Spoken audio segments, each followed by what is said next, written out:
What if the most profound moments of your life are hiding in the everyday? The gentle rise of the morning sun, a shared word with a stranger, the quiet stillness after a long day. These are the moments where insight strikes, where truth reveals itself. In Everyday Epiphanies, Meeting Christ in the Ordinary Moments of Life, James Harnish takes you on a heart-filled journey through the Gospels. You'll walk alongside ordinary people as extraordinary revelations of Christ transform their lives. Each story invites you to train your heart, to sharpen your eyes, and to recognize the subtle ways God is revealed in your own life. Because sometimes the simplest moments carry the greatest meaning. Visit cokesbury.com/everyday epiphanies to order your copy and experience the beauty of God's presence in the ordinary. Hope isn't about ignoring reality, says Natalie Justice, who has experienced two different cancer diagnoses. Through the uncertainty and tough days, the United Methodist minister learned that by leaning into God, hope can be a holy medicine. Hi, my name is Crystal Cavanis. I'm your host for Get Your Spirit in Shape, and I'm so excited to be here today with Natalie Justice. And Natalie, can you tell us a little bit about yourself before we just dive into this conversation that I'm really eager to have with you? Awesome. Yeah. My name is Natalie Justice. I'm a ordained elder in the Holston Conference of the United Methodist Church.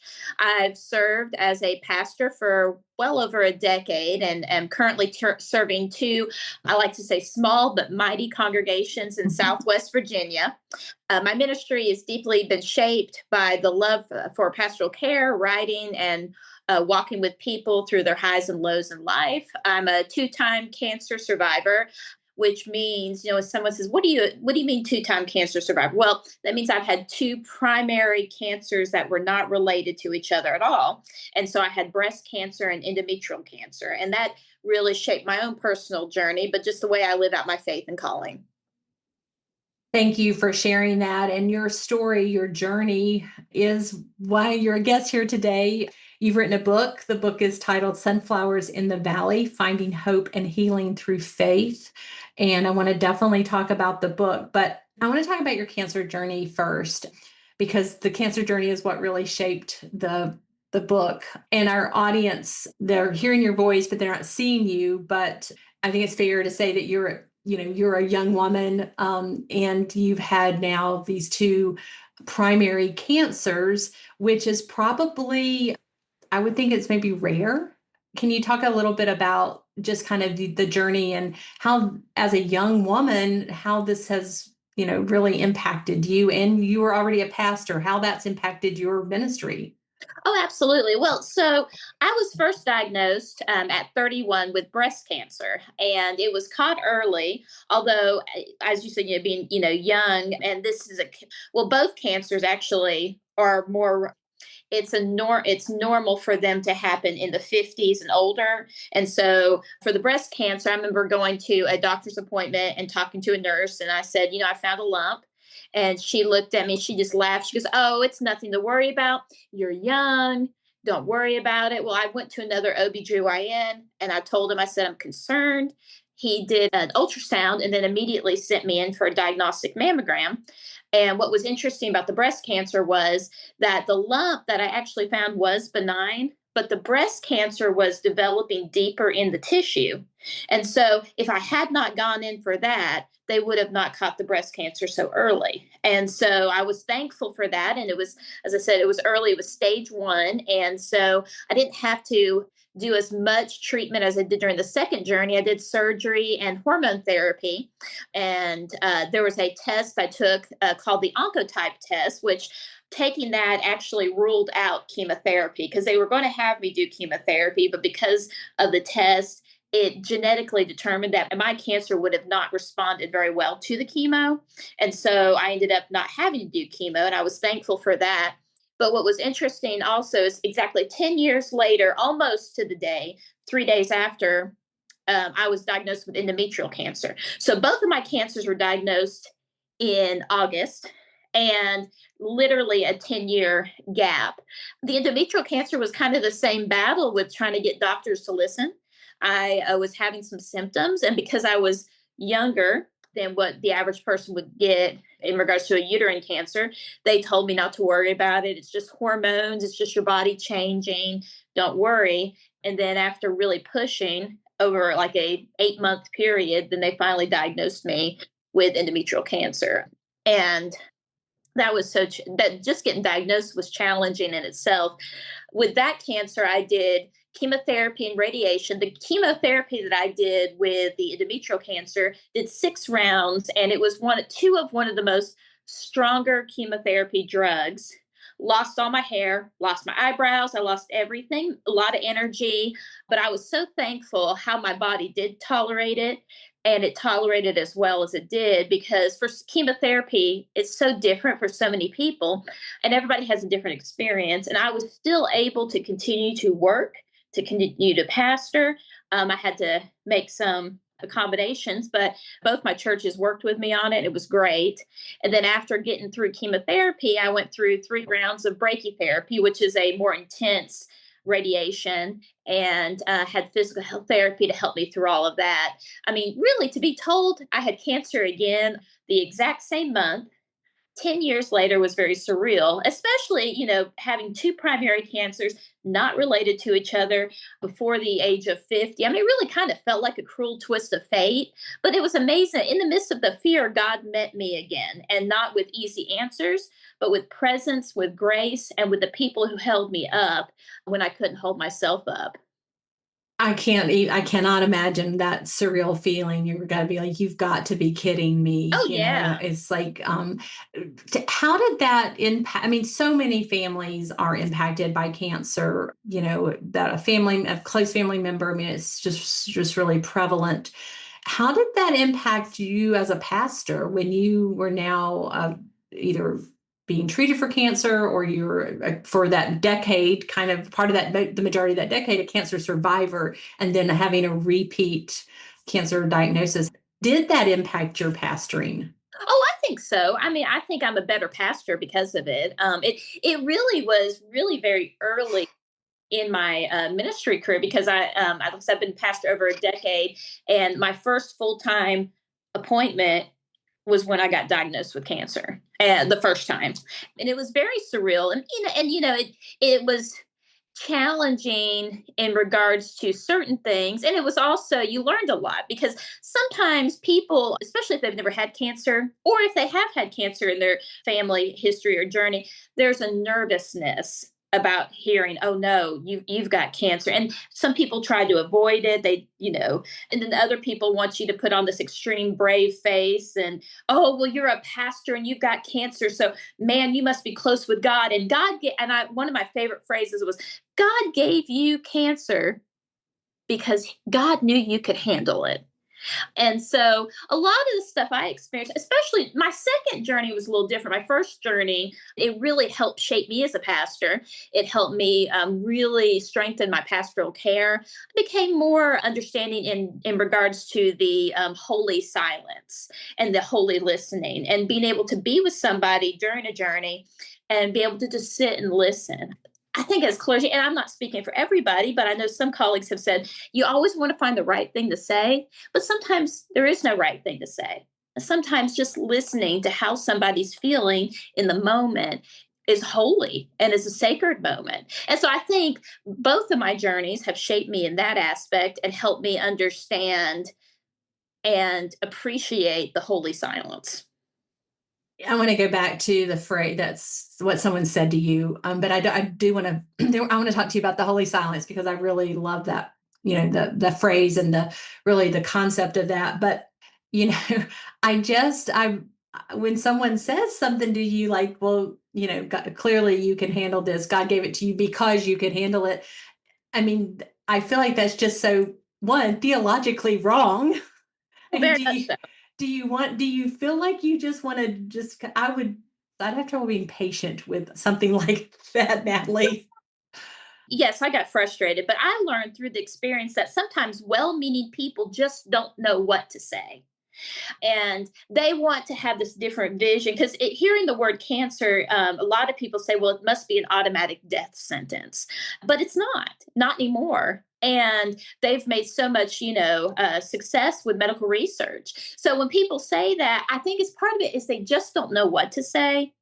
And for me, it was like, now, 10 years ago, I was different. I got really frustrated and angry and I thought, man, that's so insensitive.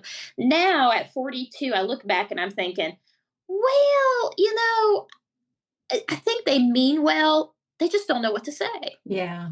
And Yes, I yeah. think you're probably right in the maturity of having being able to give them grace. I can see where that definitely would be the right response there. So, Oh, yeah. Well, I had somebody during this journey, and they were very well meaning. And they said, well, I'm just going to pray that you don't lose your hair. And I looked at him and I said, don't pray that I'm not going to lose my hair. I am going to lose my hair. And that's just a part of this treatment. Pray that I tolerate the chemotherapy well so I can continue to do what God's called me to do.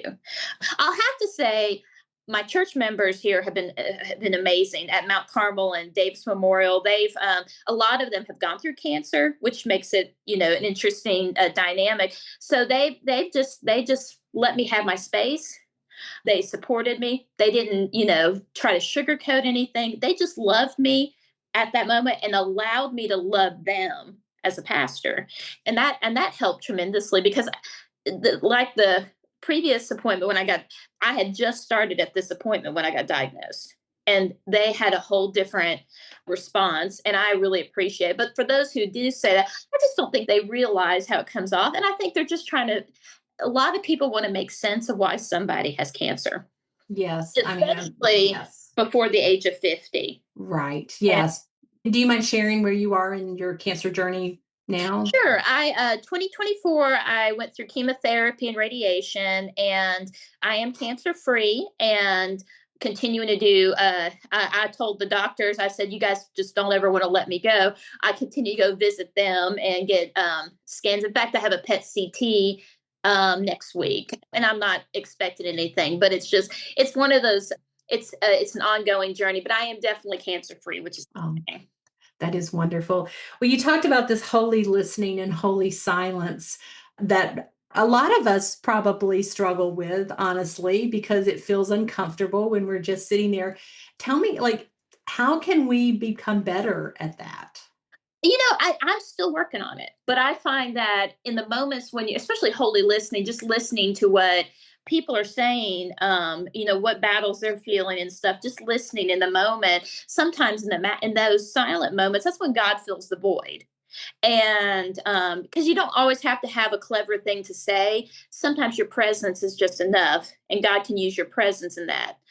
I find even in my spiritual journey, just being quiet and listening, especially in a busy world. I learned a lot about that through going through chemotherapy, and especially a couple days after the chemo, I was exhausted. I was tired, and I wanted to do much, much more, but my body wouldn't let me. So during those moments, I did spend a lot of time in prayer, a lot of time just reading the scriptures and hearing what God says. So when I think of holy listening, holy signs, it's just allowing God to move through that time and not be afraid of those awkward moments. And just because we don't see God working doesn't mean God's not.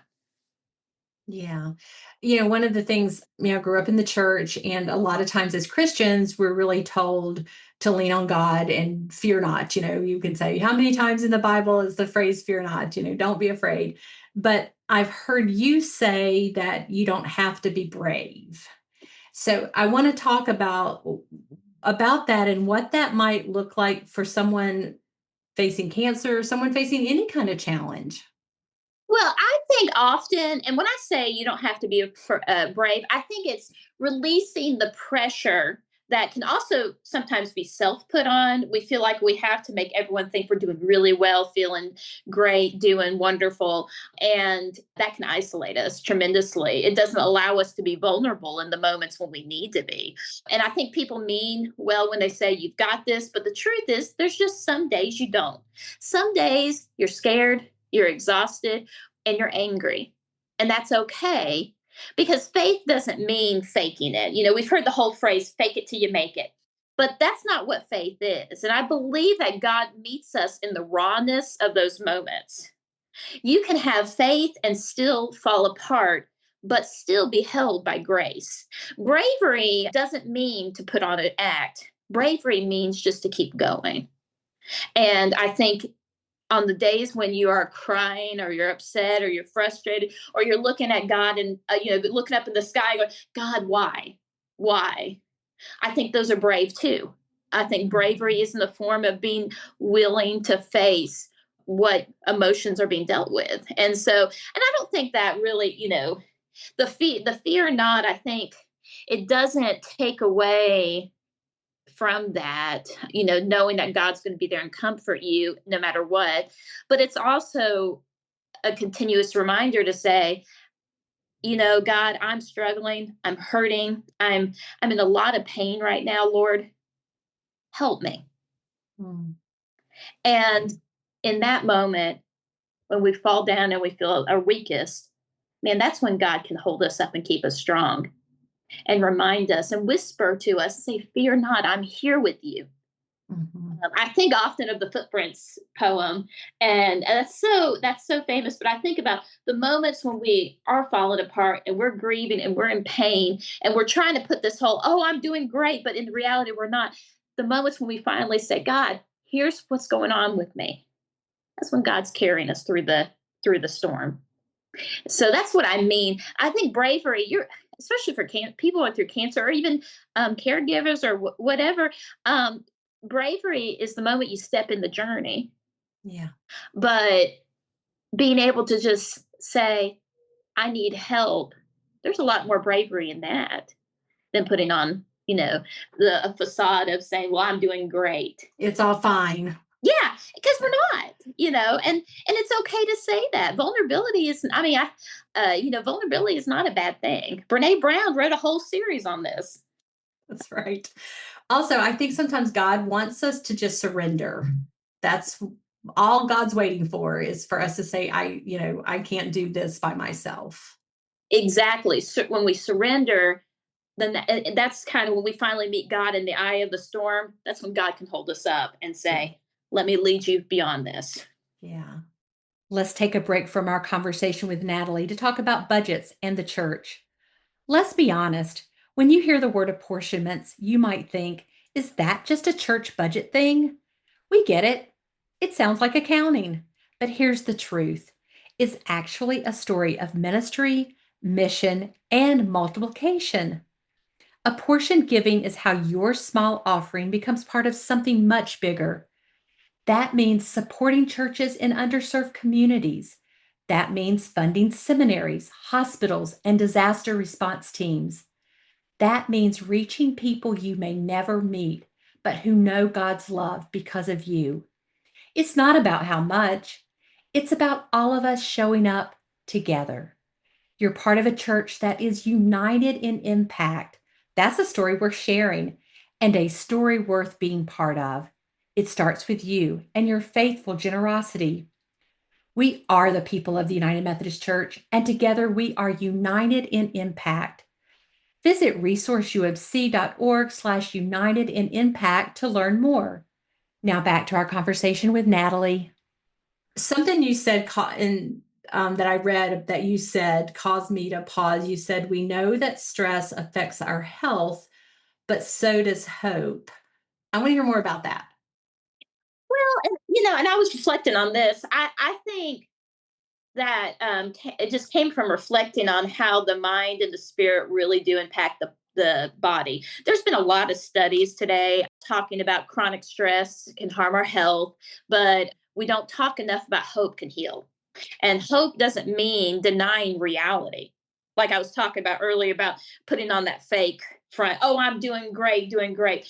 Hope doesn't mean denying what's really happening. It means choosing to believe that this moment isn't the whole story.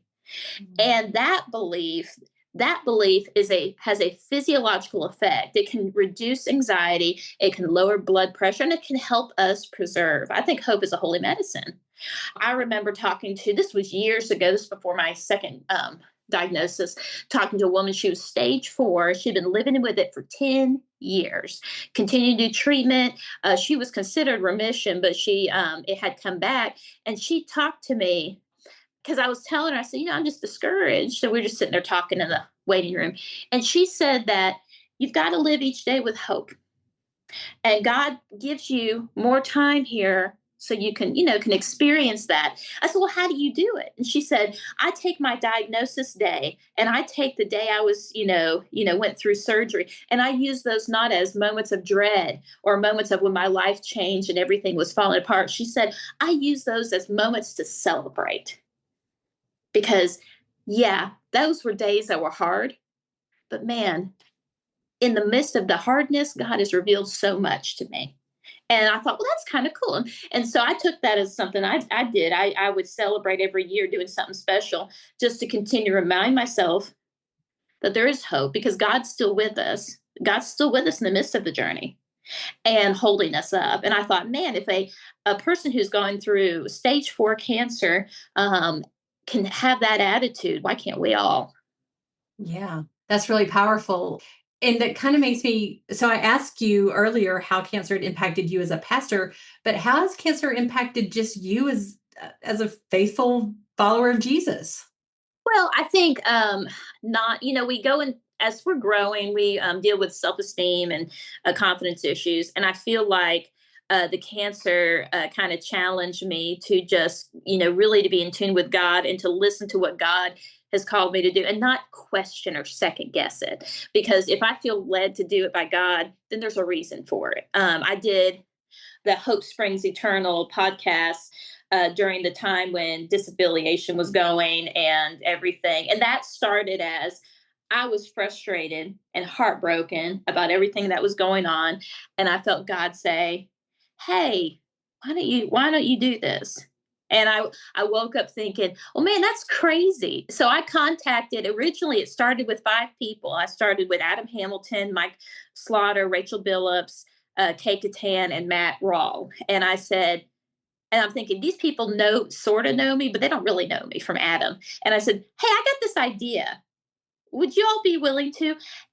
And every single one of them jumped on it. And then it merged into this 33 season podcast, which was not intentional, but that's how God moves. And so it really challenged me as a person of faith to just say, I feel God's called me to do it. Why am I letting these, second guessing?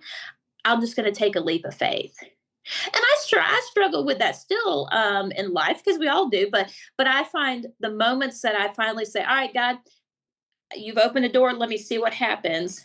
God's faithful. And I learned from that experience as well. So I think it challenged me to just be able to really be more in tune with what God is calling me to do and not say no. Well, Natalie, that sounds very brave too. And thank you for bringing up the podcast series because I definitely wanted to mention it and talk about it. And we'll link to it on the episode page because it was, as you said, you recorded them and produced them at a time when the United Methodist Church was going through a time where there was a lot of divisiveness Yeah. and a lot of uncertainty about who we were as a denomination.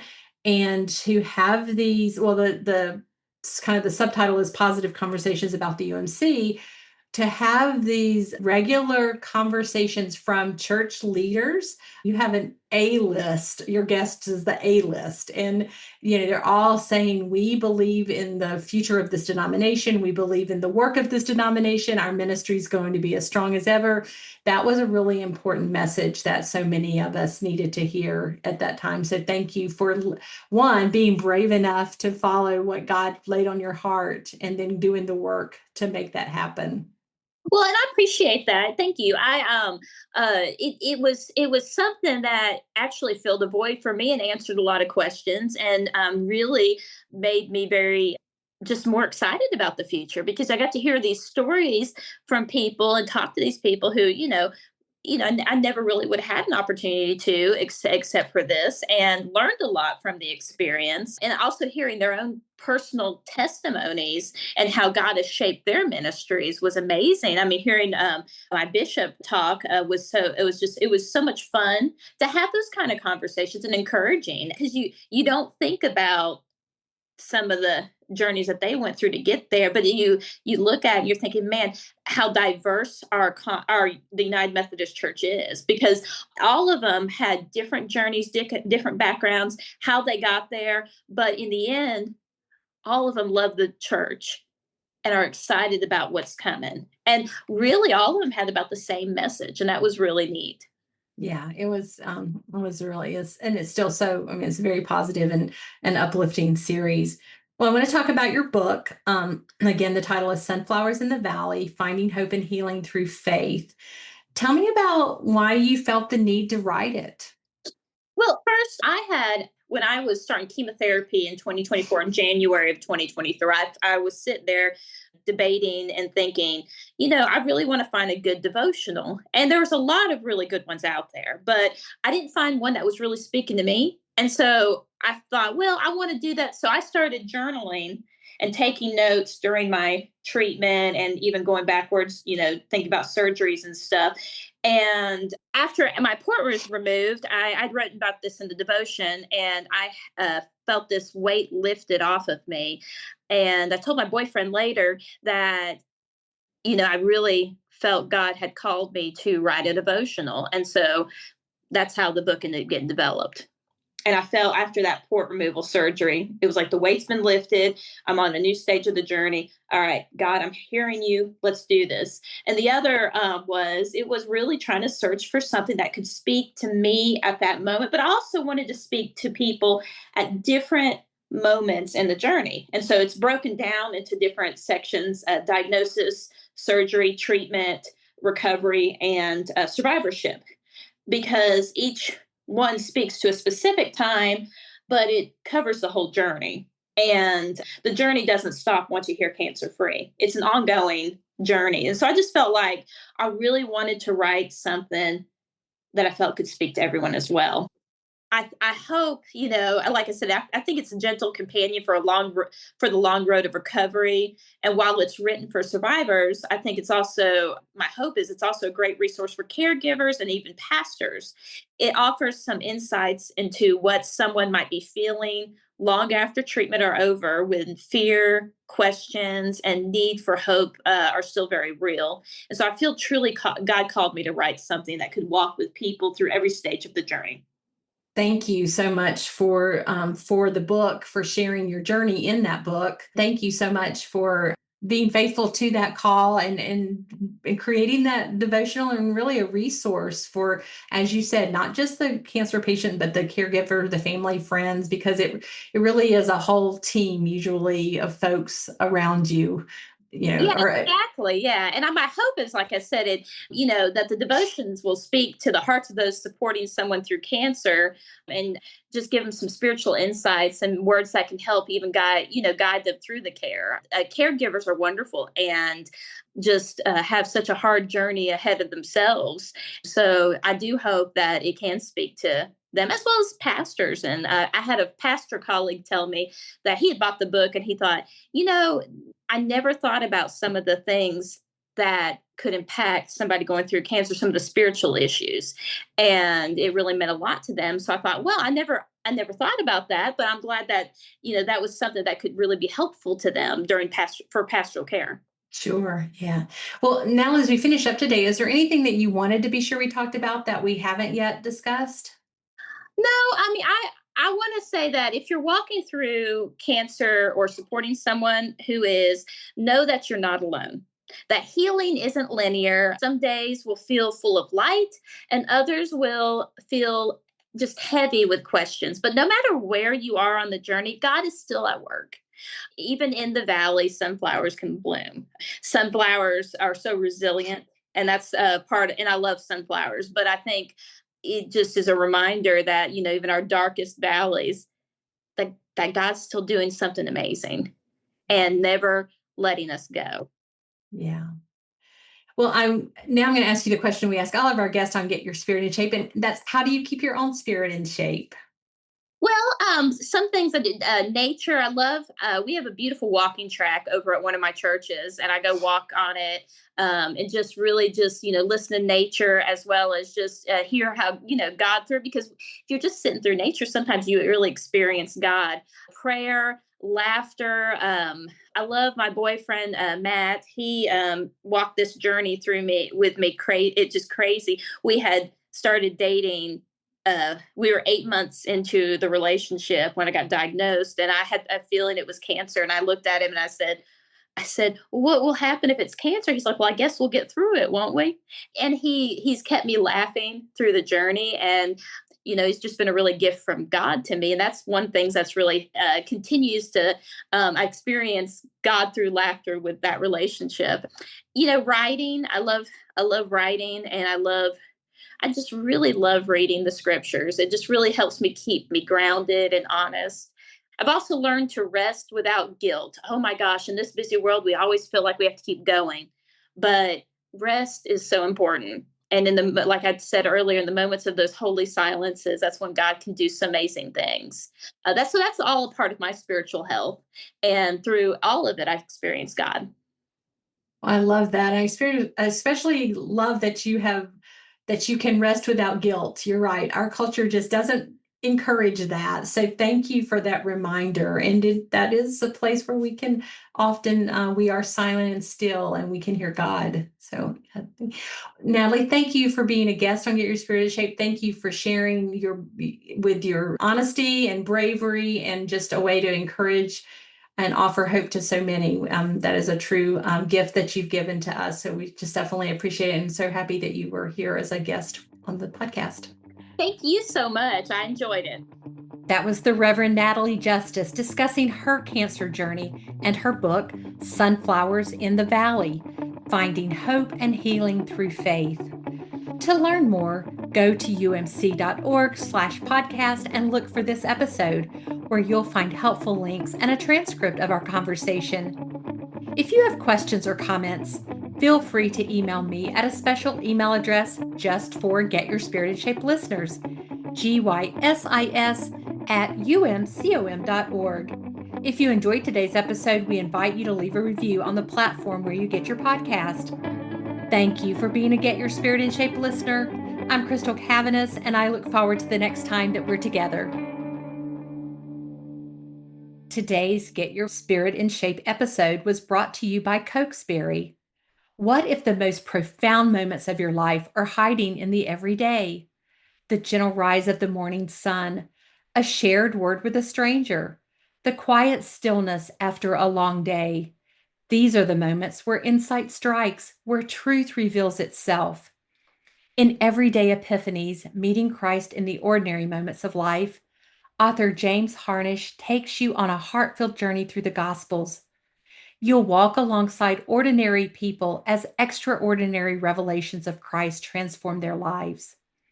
Each story invites you to train your heart, to sharpen your eyes, and to recognize the subtle ways God is revealed in your own life, because sometimes the simplest moments carry the greatest meaning.